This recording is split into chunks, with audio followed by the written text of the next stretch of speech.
नमस्कार. आपण आहोत आता धाराशिव जिल्ह्याच्या जिल्हा कृषी विकास अधिकारी जिल्हा परिषदच्या कार्यालयामध्ये. मागील 3 महिन्यापासून धाराशिवचा युरिया कुठं मुरला याचा पाठपुरावा करत असताना आम्ही आपल्याकडे वेळोवेळी वेगवेगळ्या प्रकारचं स्टिंग ऑपरेशन करून या कार्यालयाचा पर्दाफाश करण्याचं काम केलंय. भारत देशातला शेतकरी का आत्महत्या करतोय त्याचं जिवंत जळजळीत उदाहरण म्हणजे धाराशिव जिल्ह्यातला कृषी विभाग. आपण या ठिकाणी पाहू शकता एस.एन. पाळेकर म्हणून आहेत कनिष्ठ प्रशासन अधिकारी, जे की सध्या 4:30 वाजलेले आहेत, या ठिकाणी कार्यालयात नाहीत.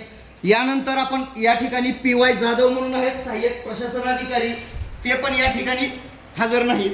त्याच्यानंतर आपण या ठिकाणी बघू शकतो आस्थापना 2 शाखा एस.एस. जाधव म्हणून सहाय्यक कनिष्ठ प्रशासन अधिकारी आहेत, ते पण या ठिकाणी हजर नाहीत. त्यांची खुर्ची या ठिकाणी दाखवा.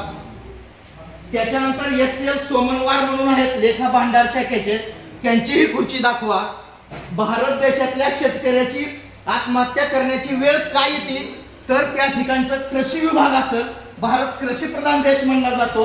कृषी प्रधान देशामध्ये सुद्धा या ठिकाणी श्रीमती व्ही.एम. नायकवाडी म्हणून आहेत कनिष्ठ सहाय्यक, या ठिकाणी त्यांचीही खुर्ची आपल्याला रिकामी दिसून येते. या ठिकाणी या खुर्चीला नाव नाही, नक्कीच ह्यांनी नावे असतील. यानंतर आपण या ठिकाणी बघू शकताय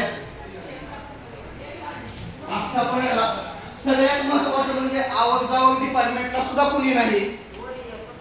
या ठिकाणी आवक जावक डिपार्टमेंट मध्ये झंगे साहेब म्हणून आहेत, ते पण सध्या गैरहजर आहेत.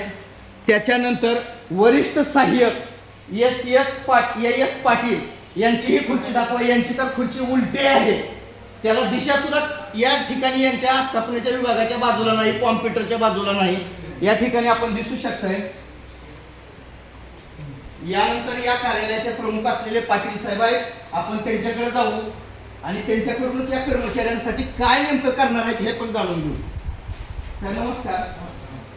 या ठिकाणी 4:30 वाजलेत, कार्यालयामध्ये बरेचसे कर्मचारी गैरहजर आहेत. आपण मला तात्काळ त्यांचं मुवमेंट रजिस्टर दाखवता का त्यांच्या सर्व्हिस बुकाला नोंद करता? काय करता फक्त मला तेवढं उत्तर द्या. कोण नाही आपण उठून बघितलं तरी समजेल साहेब. जवळपास या ठिकाणच्या निम्म्या खुर्च्या रिकाम्या आहेत.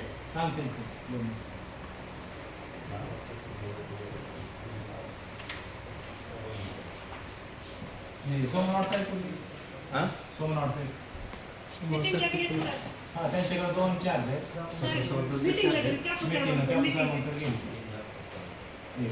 साहेब आजारी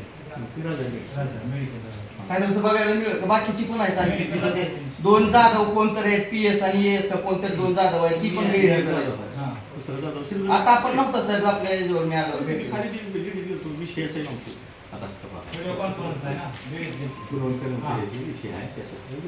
तसं काय नोंद आहे का तिथं मुवमेंट रजिस्टरला? खाली जीडी जायला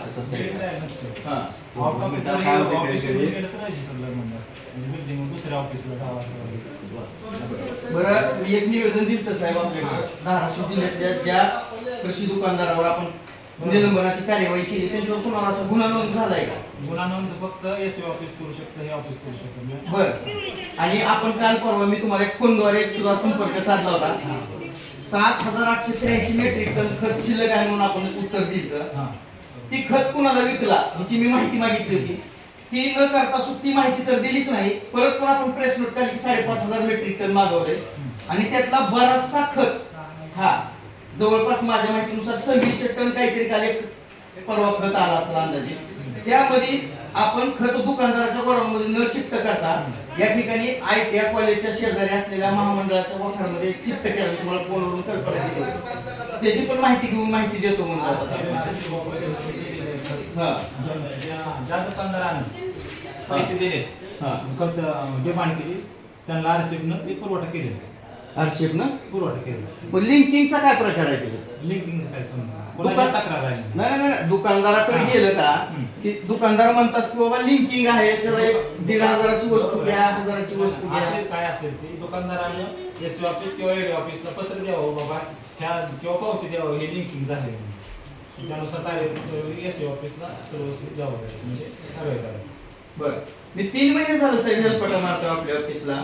3 महिन्यामध्ये आपण 7,883 मेट्रिक टन खत नेमका कुणाला विकला याची आतापर्यंत का माहिती दिली नाही मला? माहिती म्हणजे कृषी सेवा केंद्राकडून माहिती घेऊ शकतो. नाही, पण आपण त्या कृषी सेवा केंद्राला पत्र काढलं होतं ना, मग आणखीन पण माहिती आली नाही का? मग दिरंगाई दप्तर दिरंगाई केलेल्या एखाद्या दुकानदारावर पण आपण फौजदारी गुन्हा का नोंद केला नाही? फौजदारी गुन्हा नोंद करायचे फक्त अधिकार जे लायसन ऑथॉरिटी आहे त्यांनाच आहे का?